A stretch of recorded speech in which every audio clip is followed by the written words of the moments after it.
Well, magandang umaga sa ating tagapakinig. Yan sa Quirino, how are you? Naimbaga-bigat yung amin. Eto, masipag to. Thank you very much sa anak Jordan, isang magaling na teacher dyan sa Quirino province. Meron siyang ibinigay na picture sa akin na ito'y napagagandang feedback. At pinangalan na niyang nagagaban, daing at boses mo'y pakikinggan. Ang sabi niya, isa sa mga barangay sa bayan ng Aglipay ang nagagaban dito sa probinsya ng Quirino. Marahil malayo man sa kabihasnan o kaya sa sentro ng bayan, ngunit sagana naman sa likas na yaman, katulad na lamang ng mga nagagandahang falls at mga pang-agrikulturang produkto katulad ng pangunahing kinabubuhay ng mga residente, ang saging, luya at maraming pang iba. Bagaman sagana sa likas na yaman, hindi may lingid sa naturang lugar, lalo na sa mga daan nito, ang hirap at pasakit na maring danasin ng mga residente at maging ng mga sasakyang lalong-lalo na sa mga panahon ng tag-ulan. Isa lamang ito sa mga tagpo ng isa sa mga barangay sa probinsya na maaaring kahalintulad din ng ibang lugar dito sa bansa. Ayon sa aking pakikipag-ugnayan sa isa sa mga residente, ay halos masayang ang kanilang mga produkto, lalong-lalo na tuwing tag-ulan sa kadahilan ng hindi madaanan ng kahit anumang sasakyan ang mga daan nito. Bunsod ng pagkasira ng mga daan na tila nagmistulang daluyan na ng tubig. Samantalang iba'y natabunan naman ng mga gumuhong lupa galing sa bundok, lalo na sa panahon ng tag-ulan. Dama rin ng pangamba at panganib sa lugar dahil sa mga hindi nasang pagguho ng lupa. Mula sa bayan ng Cabarugis ay halos 1 oras ang kailangan lakbayin patungo sa abot ng sakyan. Kailangan namang lumakad ng halos 3 oras. Ang kailangan suungin mula sa Barangay Alicia ng Kaparehong Bayan patungo sa sentro ng Barangay Nagabgaban. Bagaman meron namang ibang ruta, pero halos parehas din ang hirap na kailangan danasin upang marating ang nasabing lugar. Sa ibang pagkakataon, nakakarating naman ang mga single na motor, kaso nga lamang ay tuwing tag-araw o magandang panahon. Halos hindi na makadaan ang 4 wheels or weapon. Nasakyan na siyang pangunahing transportasyon upang maibaba ang kanilang mga produkto. Kaya naman panawagan ng karamihan ang farm-to-market roads. Napaisip nga ako kung paano na ngayon maibabaan ng mga residente ang kanilang mga produkto, lalo na ang mga bunga, saging. Paano nga ba naihatid ng gusto at tamang oras sa mga serbisyo publiko? Ganun na rin ng kanilang mga pangunahing pangangailangan. Tunay nga nasa kabila ng mga dilubyo, panganib o mga kalamidad ay hindi may kakaila ang hirap, pagod, pagtitiis at kalbaryo ng mga residente, lalong-lalo na tuwing tagulan. Marami ang nasasayang na mga produkto na kung tutuusin, malaking tulong sana sa pag-angat ng ekonomiya at pagpapaunlad sa sektor ng agrikultura. Maring napag-uusapan at napagplanuhan na rin ito ng lokal na pamahalaan, ngunit daing pa rin ng mga residente ang pagkakaroon ng maayos na daan. Ngunit ang tanong ay hanggang kailan kaya sila maghintay, magtiis? Oo nga, ako ay sadyang namulat sa aking mga karanasan sa naturang lugar na di ko inakalang ilang taon na pala nilang nararanasan ang mga tagpong ito. Tila ba nadurog ang aking puso ng aking naranasan ng paglakad ng halos 3 oras na halos walang pahinga. Ngunit sa kabila ng lahat ng ito ay akin namang mas nakilala po ang tunay na kultura na mayroong mga taga-nagabgaban.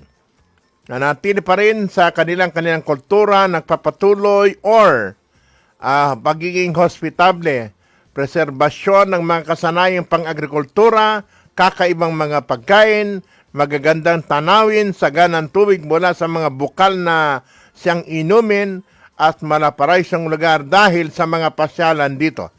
Ang daing at boses ng mga residente nito ay kinakailangan tugunan at mapakinggan. Inasam-asa nila ang ginhawa tulad ng tinatamasa ng iba. Hindi ka iba ang nagabgaban, hindi na nalalayo ang lugar. Naantig ang aking puso sa bawat tagpo nito, natutunan ko ang mahalagang leksyon ng aking buhay sa pamamagitan na pasulyap na lugar at paglalakad ng ilang kilometro.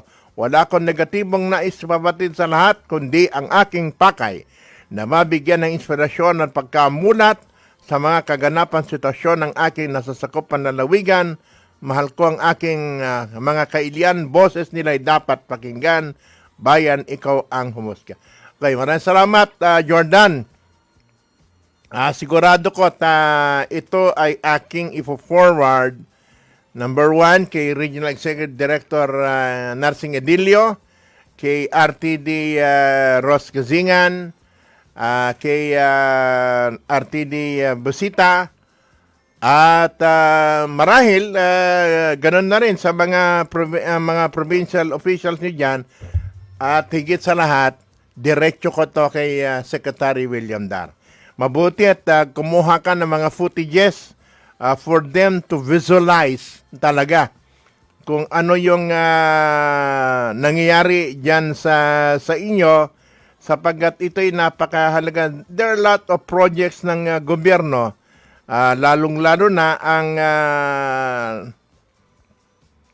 ang tinatawag na farm to market road, and there are a lot of PRDP assisted project, marami yan. And then we could ewan ko kung napakinggan mo yung ating previous interview with the secretary mismo, na gawa kayo ng programa, iparating, isumbong kay secretary, good or bad news, sabi niya.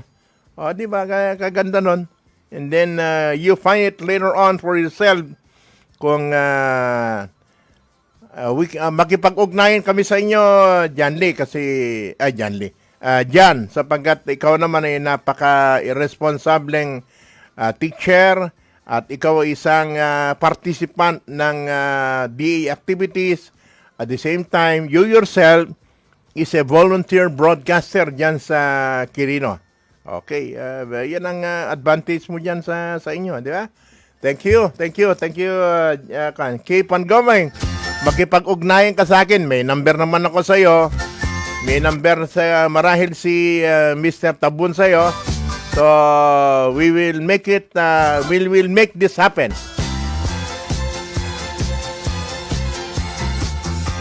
Gasin din yan. Kita naging-picture na Rick. Nandama ket itidta ken ni Apo Hector tapos nilikas ta ket nakasanati dato iti isang buena mano nga ipaalam kay Secretary Dar. Ito yung mga bagay na dapat natin kasi ang gobyerno naman kasi hindi lahat ay nakikita niya. Kailangan ng taong bayan because ang sabi nga nila, ang gobyerno ay taong bayan din, no? We will give feedback at wala naman tayong masamang tinapay kung ibigay natin ng larawan ng pangyayari. Akalain mo ito tama ito, no? Pinanggagalingan ng mga agricultural product, paano nga nila madala, no? Agricultural product kung ganyan, ano? Kailangan mo pa intayin yung summer na kung saan ay pwede lang isang single motor ang pupunta raon. Pero ang ating oras, mga kaibigan, 17 bago sumapit po ang 7 o'clock, bahagi pa rin ang ating platintunan. Ito ang ating palatadanan. Agrimedyo tayo. Pero sa ating mga patuloy, meron pa isang napagandang awitin. Magandang umaga sa inyo lahat. Narito ang ating balita dito sa inyo bilang isang paglilingkod bayan ng DZDA Radyo Pangkalaran, Tuguegarao City. Buong pagmamalasakit na isiniwalat ng isang guro sa pampublikong paaralan sa Cabarugis, Quirino ang nakakaawang kalagayan ng mga mamayan at magsasaka sa barangay Nagabgaban, Aglipay, Quirino. Ayon kay Jordan Coliado Ursoa Jr., isang teacher at tagapagsubaybay ng mga programa ng Department of Agriculture Region 2. Bagaman ang barangay Nagabgaban ay sagana sa likas na yaman tulad ng mga nagagandahang falls, mga pang-agrikulturang produkto na pangunahing kinabubuhay ng mga residente, ang pagtatanim ng saging, luya at maraming iba pa. Sa literatura ni Ginoong Ursua habang isinasalarawan ang hirap na kalagayan sa Nagabgaban, sagana umano ang mga tao sa prutas at gulay, ngunit hirap na hirap ang mga tao dito na ibaba ang kanilang produkto dahil sa gatuhod ang lalim ng putik sa daan na tanging sasakyan, weapon, kung tatawagin, ang maari nilang gamitin palabas papunta ng bayan. Sa pagkuha niya ng mga larawan sa daan na tinatahak patungo sa liblib na lugar at pakikipag-usap sa mga residente doon, nalaman ni Coliado na isa ring broadcast reporter doon, halos nasayang ang kanilang mga produktong tuwing tagulan dahil hindi madaanan ng kahit anumang sasakyan, bunsod ng pagkasira ng mga daan na tila nagmisto ng daluyan ng tubig, samantalang ang iba ay natabunan naman ng mga gumuhong lupa pagtagulan. Dagdag pa ng minsang first prize winner ng DARFO2 sa Plant Program Contest ng Mayo na ang pangamba na rin ng panganib sa lugar dahil sa mga biglaang pagguho ng lupa. Salaysay pa niya, mula sa bayan ng Cabarugis ay halos 1 oras ang kailangan lakbayin at kailangan namang maglakad ng ilang kilometro o halos 3 oras ang kailangang suungin mula sa barangay Alicia ng kaparehong bayan patungo sa kabisera ng barangay Nagabgaban. Ipinunto niya na bagaman may ibang ruta ay parehas din ang hirap na daanan upang marating ang nasabing lugar. Samantala na pagalamang, mari namang makakarating ang single motor sa nasabing lugar, ngunit ito ay tag-araw lamang o maganda ang panahon. Hindi rin halos makadaan ang mga 4 wheels o weapon nga na siyang tanging sasakyan upang ibaba ang kanilang mga produkto, kaya naman panawagan ng karamihan ang farm-to-market roads sa ating gobyerno. Tunay umanong hindi maitatanggi ang hirap, pagod, pagtitiis at kalbaryo ang nararanasan ng mga taga-Nagabgaban sa panahon ng tagulan. Maraming nasasayang ayon kay Ursua na mga produkto na kung tutuusin ay malaking tulong sana ito sa pag-angat ng ekonomiya at pagpapaunlad ng sektor ng agrikultura. Upang patunayan ang mga nakarating na impormasyon, sinabi ni Teacher Ursua na siya mismo ang sumabak patungo sa nasabing barangay. Aktual na naranasan niya ang maglakad ng 3 oras na walang pahinga. Sa likod ng kanilang kahirapan, sinabi ng lokal na broadcaster na ito, nananatili pa rin ang kanilang kultura, pagiging hospitable at preserbasyon ng mga nakasanayang pang-agrikultura kakaibang mga pagkain, magagandang tanawin, at saganang tubig mula sa bukal na siyang iniinom nila at malaparaisong lugar dahil sa pasyalan dito. Dahil sa naisalaysay ni Ursua sa kanyang pagmamalasakit sa agrikultura, isa rin itong kwentong bilang broadcast material na ipaparating kagad sa tanggapan ni Agriculture Secretary William Dolientadar upang masukat ang aksyon na ibibigay o aksyon na gagawin. Reporting for duty, my name is Ding Pagaban.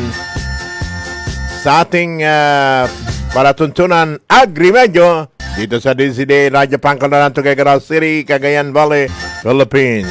Sirigi boy aking kapiling. Sa kaba ng ating palatuntunan mamayang alas 6:30 ating mga kapiling ang ating paboritong plant gardener, teacher na magaling, si Jordan Collado Ursua Jr. Sorry, Jordan, Jan, pinagpalit-palit ko kayo kasi ng dalawa. Si Jan Cacho kasi, taga Quirino, Youth in Action. Kaya kuminsan nakapalit-palit. Okay.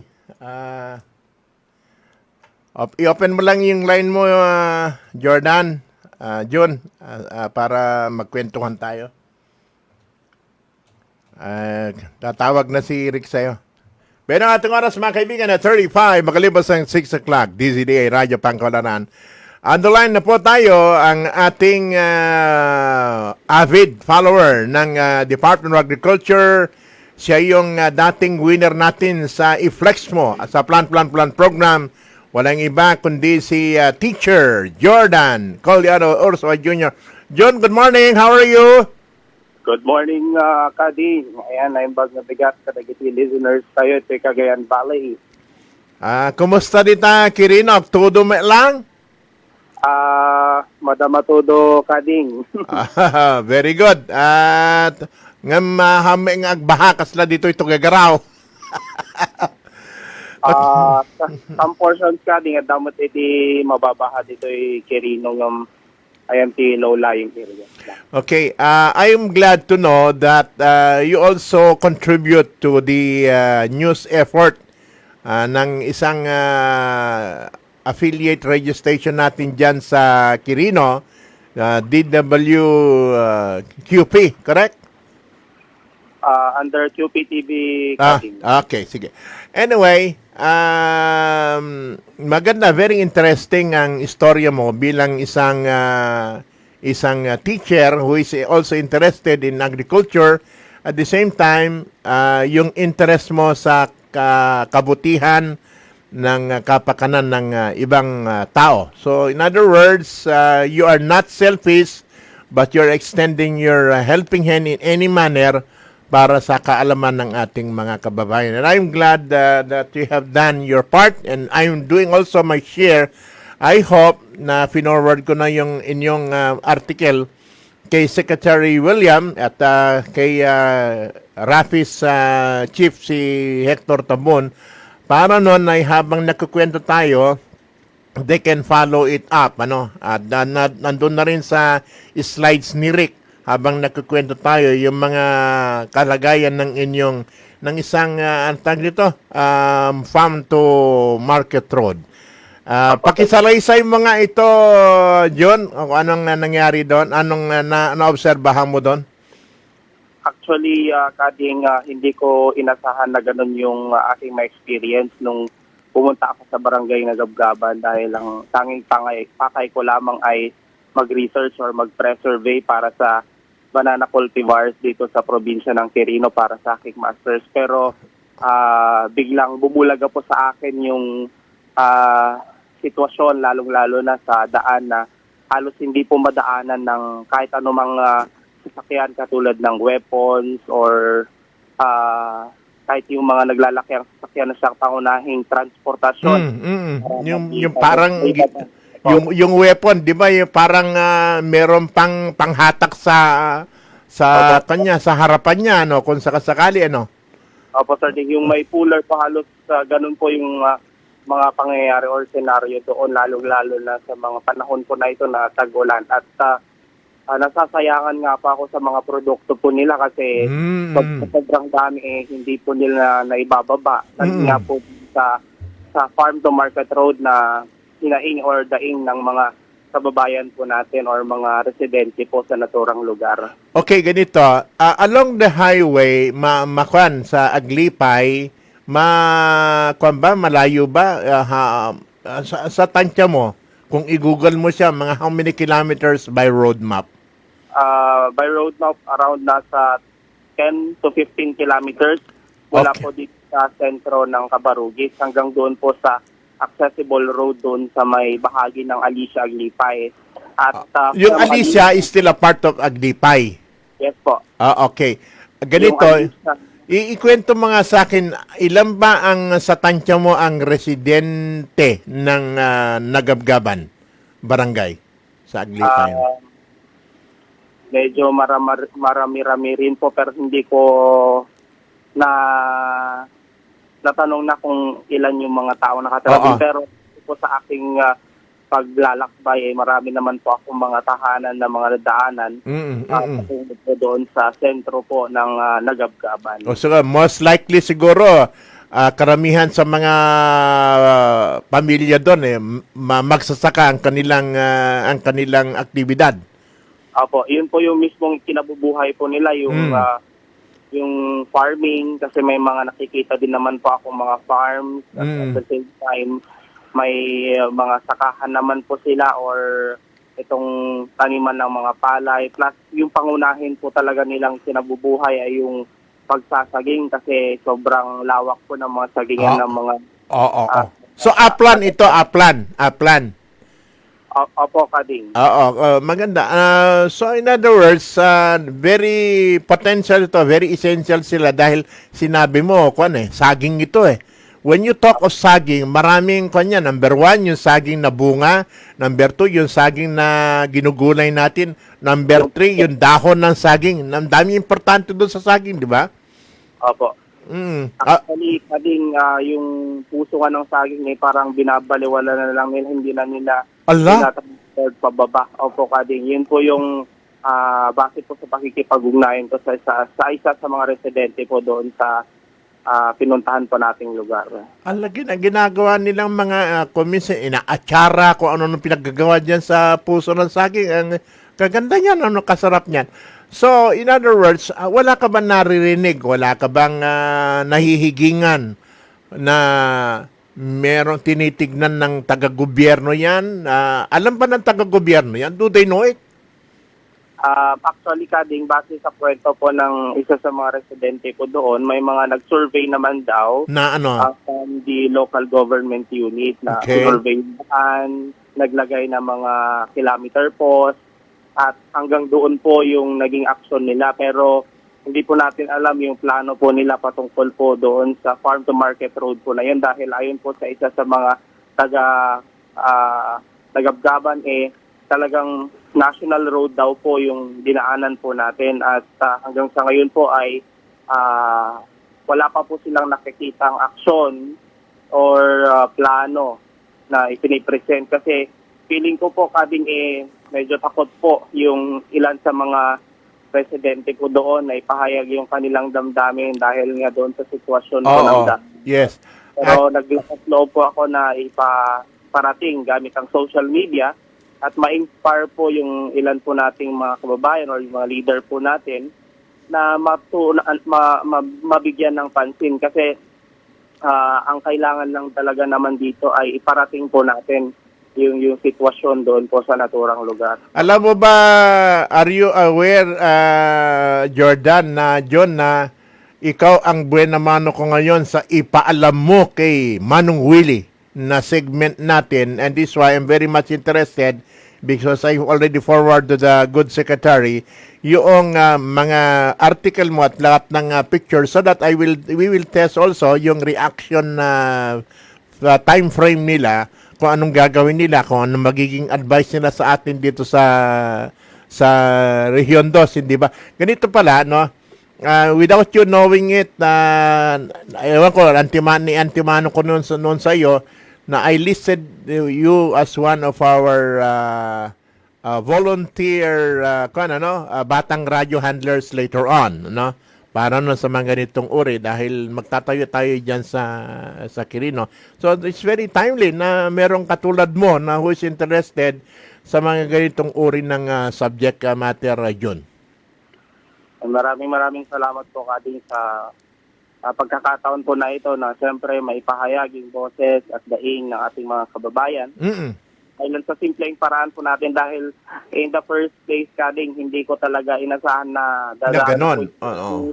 Madami po yung comments and feedback doon po sa ginawa ko pong parang documentary type.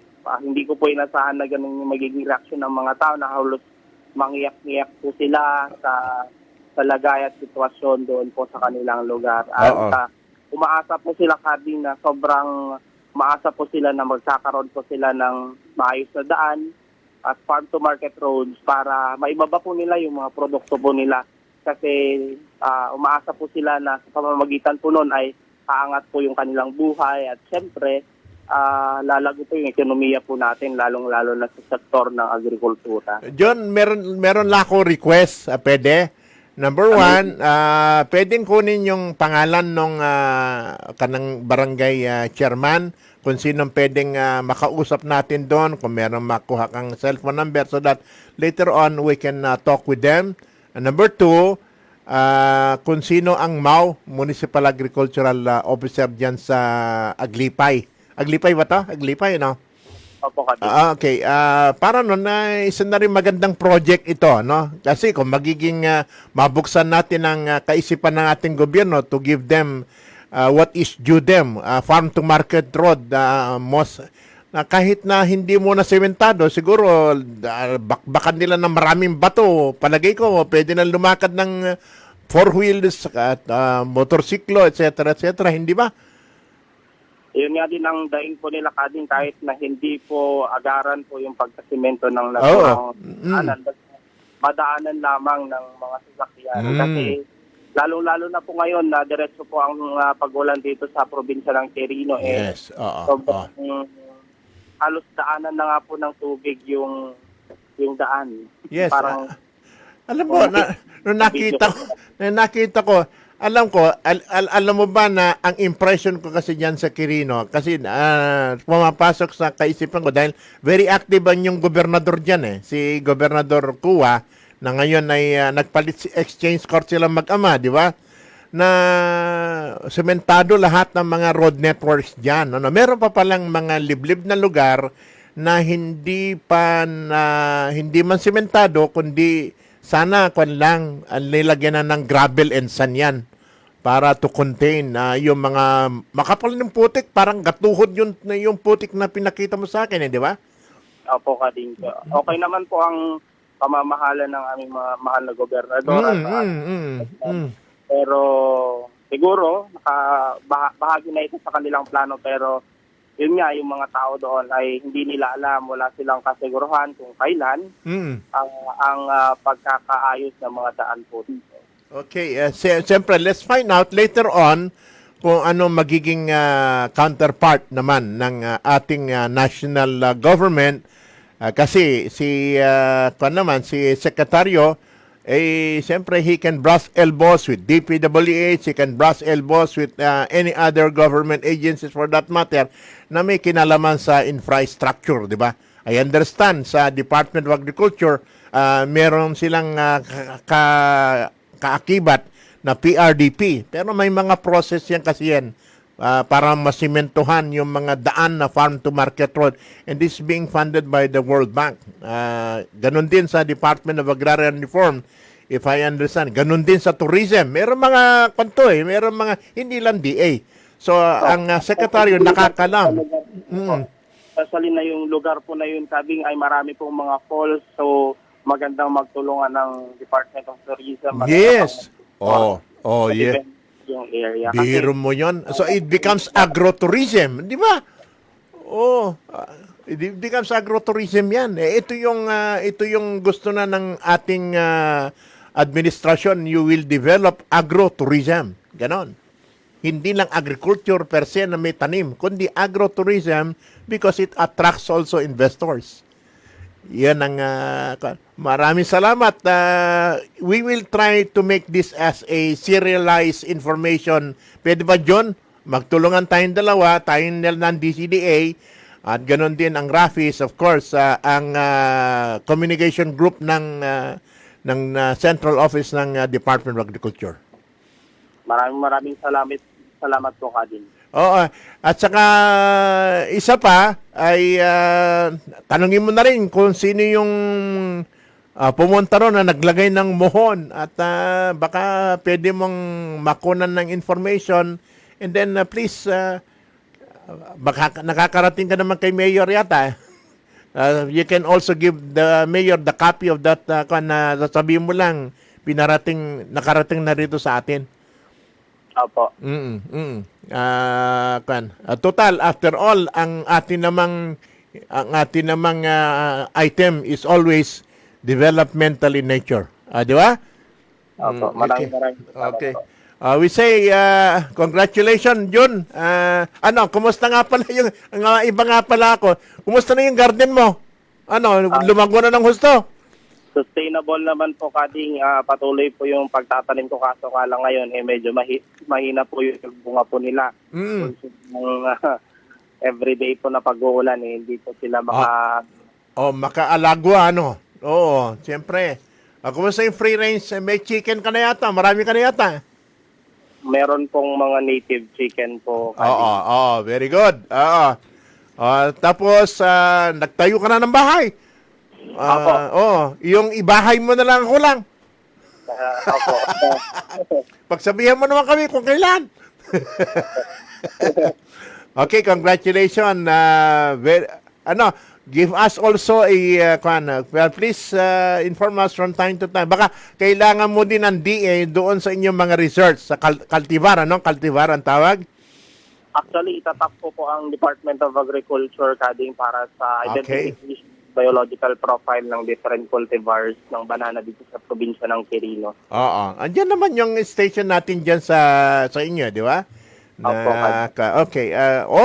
Mismo, if you want to tap the expertise dito sa region to, take your time para na gumawi ka dito sa regional office. Okay.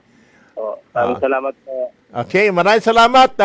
Extend our regards sa ating mga kaibigan dyan. John, Merry Christmas.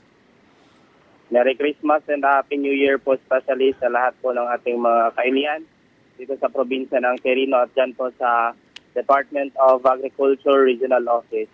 Okay. And sa DZDA. Okay, ito yung interview natin at saka yung news ko kanina. You can spread it out sa buong Quirino para mabasa nila at mapakinggan. So, maraming salamat po. Okay. Yan ang mga kaibigan. Yan ang ating napaka-aktibong teacher. Kalahin mo, teacher na winner ng Plan Program Contest. I-flex mo. Ito nakaraang Mayo. At the same time, he's also a part-time volunteer broadcaster. Kalahin mo yan. Si Jordan Collado Orsua Jr. Biyan ang ating oras, mga kaibigan, na 20 minutes bago sumapit po ang... I was saying before this, I was saying earlier na tayo po ay nagpapasalamat sa ating kaibigan. Ito yung ating hinuhubog na kasama natin sa ganitong uri ng trabaho sa pamamahayag, who himself is a teacher and who himself also is interested sa pamamahayag using radio and even kuminsan ay kumakana siya sa kanyang sariling podcast. Si Jordan Collado Urso Jr. Salamat, Iho. And then you're able to share what you have discovered. Hindi naman intentional na kukunin mo yung impormasyon na yan Kaya lamang nagkaroon yata ng likas sa inyong damdamin na kailangan kunin mo because you're concerned doon sa nagabgaban na ganun ang uri na ibigyan imagination kung bakit ganun ang uri ng isang feeder road going to the farm na marami namang residente na ang mga taong ito they're producers of banana and at the same time luya and other root crops na bringing them but at the same time sila'y nalulungkot sapagkat hindi nila makakayanan idalhin katulad dapat ng ginagawa nating normally sapagkat number one, wala pang transportasyon, meron man transportasyon, hindi kaya, no? Lakarin mo man ay it will take you something like 3 hours na dire-diretso, walang tigil. And sino maglalakad at dala-dala mo yung farm products, ano? So, kahapon ay we were able to submit this, no? Although it's not in a very formal manner, yung katulad ng ginagawa natin sa online, ay pinorward ko na to kay Secretary William Dar for his immediate information. Kung sakasakali mag-request ako ng pang mga detalye na dapat kunin, I already requested Mr. Ursua na kausapin, number one, yung barangay kapitan, bigyan niya sa akin yung number. Ganon din ang municipal agricultural officer and pwede na nang ikalabit kay Mayor. Ang intention ko rin ng nating programa nitong Agrimedyo, i-remedyo tayo kung baka pwede natin makontak ang ating kaibigan si Congressman Juni Cua who used to be governor during the time na pamamasyal-masyal ako dyan organizing Batang Radyo sa nutrisyon. Ngayon, si Dax na ang gobernador, exchange court na sila ngayon. But both ito mag-amang mga leader, very sensitive sa development sa iba't ibang mga barangay. Let's find out kung isa ito sa kanilang mga prioridad. And then, of course, iba na yung nalalaman ito ng ating mga personalidad sa national government. Merong tinatawag lagi na counterparting. Ano? For example, gusto nila mag-share ng government agencies, hindi lang sa DA, kundi other agencies for that matter, plus the local government unit. Di presto, maganda. Hindi naman kailangan, sabi nila, hindi naman kailangan sementado katulad ng mga ginagawa ng PRDP na funded by World Bank na pag sila'y umuubra, gumagawa ng kalsada, talagang sementado na maganda. Pero it's not necessarily in that kind. Ang gusto lang nila, siguro talagang malalakad. So what you do, tambakan ng galba, ng graba, gravel and sand, para maisiksik naman, at in the course of time, meron ka ng all-weather road na tatawagin.